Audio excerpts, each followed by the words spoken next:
اللہ تعالیٰ یہ خواب کیوں دکھاتا ہے بندوں کو؟ اور یہ ایک ایسا عمل ہے کہ جو انسان جس پہ قابو نہیں پا سکتا، جو انسانی ڈسکوری سے باہر ہے کہ ایسا کیوں ہوا. آپ دیکھیں کہ انسان دو چیزوں کا مجموعہ ہے، ایک اس کا جسم ہے اور ایک اس کی روح ہے. جہاں یہ دونوں آپس میں ایک دوسرے سے موافقت کرتے ہیں، ایک دوسرے کے ساتھ کوآرڈینیٹ کر رہے ہیں، وہاں یہ ایک دوسرے سے کشمکش بھی کرتے ہیں. بعض اوقات جسمانی خواہشات روح پر غالب آ جاتی ہیں، بعض اوقات روحانی کیفیات جسم پر غالب آ جاتی ہیں. عام طور پر دن میں جب ہم دنیا کے کام کر رہے ہوتے ہیں تو ہمارا جسم ایکٹیو ہوتا ہے، اور اس کا نتیجہ کیا ہوتا ہے کہ روح کی جو کار فرمائی ہیں وہ ذرا لو ہو جاتی ہیں. رات کو جب ہم سوتے ہیں اور جسم ہمارا بالکل بے حس ہو جاتا ہے تو پھر روح جو ہے وہ ابھر کر آتی ہے، اس کی کار فرمائی بڑھتی ہے، وہ زیادہ ایکٹیو ہو جاتی. پھر آپ کو قرآن کی وہ آیت بھی یاد ہوگی کہ جس میں اللہ تعالیٰ فرماتے ہیں کہ جب انسان سوتا ہے تو ہم اس کی ایک روح لے لیتے ہیں، جس کو زندگی دینی ہوتی ہے وہ واپس لوٹا دیتے ہیں، ورنہ جو دوسری باقی ہوتی ہے وہ بھی لے لیتے ہیں.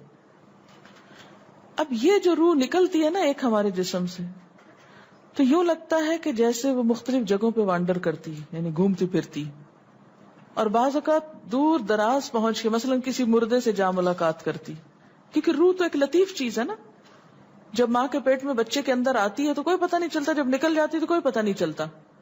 اسی طرح روح دیواروں کے پار بھی چلی جاتی ہے. قرآن پاک میں آتا ہے نا کہ اینما تکونوا یدرککم الموت ولو کنتم فی بروج مشیدہ، یعنی اگر بالکل ساؤنڈ پروف اور ہوا پروف جگہ پر بھی کوئی چیز رکھ دی جائے تو کیا ہوگا؟ روح وہاں سے بھی نکل جائے گی. یعنی روح کے لیے یہ مادی چیزیں رکاوٹ نہیں ہے.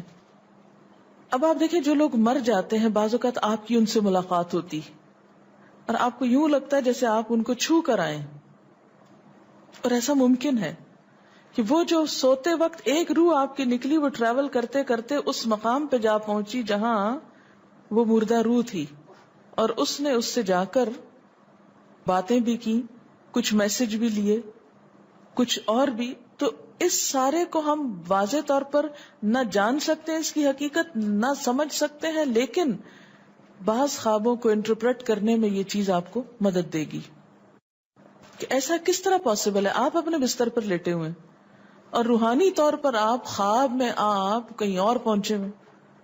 بعض اوقات آپ دیکھتے ہیں کہ میت آپ کو کوئی چیز دے رہی ہے، میت رو رہی ہے، میت خوش ہے، آپ اس کو دیکھتے ہیں وہ بڑے باغ میں بیٹھی ہوئی ہے. یہ آپ نے کہاں سے دیکھ لیا؟ آپ تو بستر پہ لیٹے ہوئے تھے.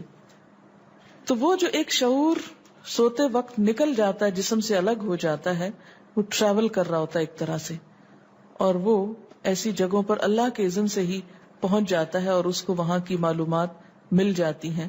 اچھا، آپ کو یاد ہوگا وہ قصہ جو شہیدوں کا واقعہ میں نے آپ کو سنایا تھا، عراق میں جو صحابہ کرام کی قبروں میں سے ان کو نکال کر دوسری جگہ پر دفن کیا گیا.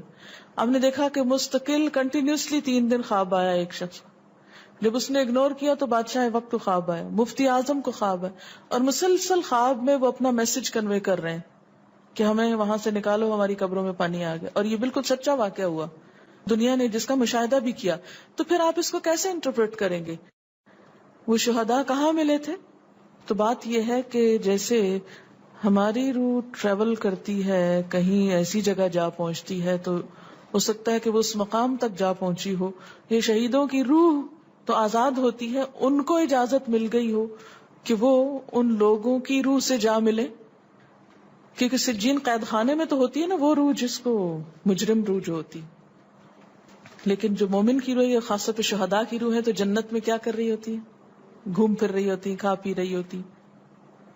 تو یہ بالکل ایک سچ ہے اور حقیقت ہے کہ بسا اوقات انسان خواب میں ایسے لوگوں سے ملاقات کر کے ان کے حالات کو جان لیتا ہے کہ ان پہ کیا گزر رہی. مثلاً ان کو عذاب ہو رہا ہے. یہ عام بات ہے نا کہ میت کو جس حال میں دیکھو اسی حال میں ہوتی ہے. یعنی اگر خواب میں دیکھیں کسی نے اپنے والدین کو دیکھا کہ وہ بہت رو رہے ہیں فوت ہونے کے بعد، تو کیا کرنا چاہیے؟ ان کی طرف سے صدقہ دعا کرنی چاہیے. یہ بھی اللہ کی ایک رحمت ہوتی ہے کہ ان کو موقع دے دیا جاتا ہے کہ وہ اپنا میسج کنوے کر دیں. ایک طرح سے وہ اس کے دل کی بات نہیں ہوتی، الا یہ کہ آپ کسی انسان کے بارے میں بہت برا گمان رکھتے ہیں اور آپ اسے دیکھتے ہیں کہ وہ رو رہا ہے یا کچھ، لیکن کئی اور لوگ دیکھتے ہیں کہ وہ ہنس رہا ہے، کھیل رہا ہے. تو اس کا مطلب یہ ہے کہ پھر آپ ان دو کا کنٹراڈکشن کیسے دور کریں گے؟ تو پھر آپ یہ دیکھیں گے کہ جس نے خواب دیکھا ہے اس کا اپنا نظریہ اس شخص کے بارے میں کیا تھا، کیونکہ اس کی اپنی بدگمانی تو نہیں اندر چھپی ہوئی تھی کہ جو سوتے وقت اوپر ابھر آئی اور اس نے وہ روپ اس طرح کا دکھا دیا. پھر وہ حدیث نفس میں آ جائے گی، دل کی بات میں وہ چیز آ جائے گی. ٹھیک.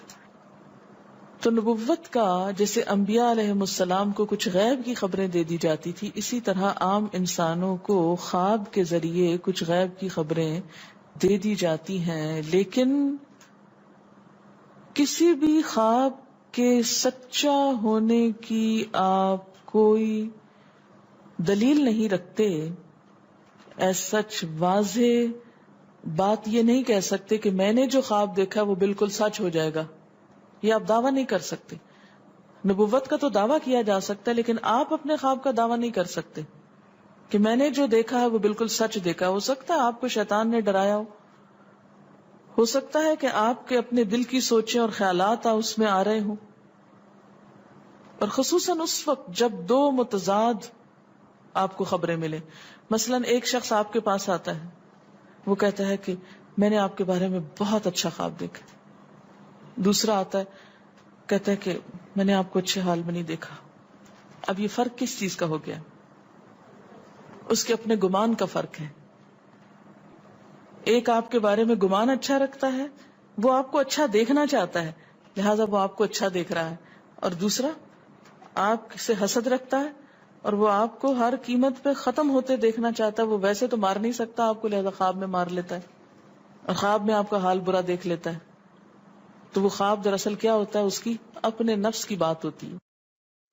اسی طرح بعض لوگ جو جھوٹ سے بچتے ہیں، دھوکے سے بچتے ہیں، جن کے اندر منافقت نہیں ہوتی، جن کے دل بالکل صاف ہوتے ہیں، ان کو بھی بعض اوقات ایسے خواب آتے ہیں کہ جو بالکل واضح حقیقت ایک طرح سے نظر آ جاتی. لیکن کوئی شخص یہ خود سے دعویٰ نہیں کر سکتا کہ جو میں نے دیکھا ہے وہ میرے دل کی بات نہیں اور وہ بالکل بڑی سچائی ہے، جب تک کہ وہ چیز عملاً سامنے نہ آ جائے. آپ صلی اللہ علیہ وسلم نے فرمایا اچھا خواب اللہ کی طرف سے ہے اور برا شیطان کی طرف سے. یعنی اگر آپ کسی کو برا دیکھ رہے ہیں یا کسی کی برائی دیکھ رہے ہیں تو وہ دراصل کیا ہے؟ شیطان ہے آپ کے اندر، جو آپ کو اس شخص کے خلاف یا کسی خاص واقعے کے خلاف بھڑکا رہا ہے، اور آپ اپنی تسلی کر لیتے ہیں خواب کے ذریعے. فرمایا پس جب کوئی شخص پسندیدہ خواب دیکھے تو اسے صرف اس شخص سے بیان کرے جس سے محبت اور اعتقاد ہے. یہ میرا مشورہ نہیں، نبی صلی اللہ علیہ وسلم کا ہے آپ سب کے لیے. بخاری اور مسلم کی روایت ہے کہ جب کوئی اچھا خواب آپ دیکھیں تو کیا کریں؟ اس کو بتائیں جس سے آپ محبت رکھتے ہو، وہ آپ سے بھی رکھتا ہو اور جس پر آپ کا اعتماد ہو. جیسے حضرت یعقوب علیہ السلام نے کیا کہا تھا بیٹے کو کہ مجھے تو بتا دیا، بھائیوں کو نہیں بتانا. اور جب مکروہ خواب دیکھیں تو حق تعالی سے اس خواب کے شر اور شیطان کے فتنے سے پناہ مانگے. جب برا خواب دیکھیں تو اس خواب کے شر اور شیطان کے فتنے سے پناہ مانگے کہ شیطان بہکانے لگا انسان کو. اچھا آپ دیکھیں کہ بعض اوقات یہ ہوتا ہے کہ جسے ہمارا کسی سے اختلاف ہوا ہے، عقیدے میں، گھر کے جھگڑے میں، کسی ذاتی اس میں، تو ہم کمزور ہوتے ہیں، مجبور ہوتے ہیں، اس کو کچھ کہہ نہیں سکتے. تو پھر ہم بعض اوقات اپنی تسکین کیسے کرتے ہیں؟ خوابوں میں کرتے ہیں.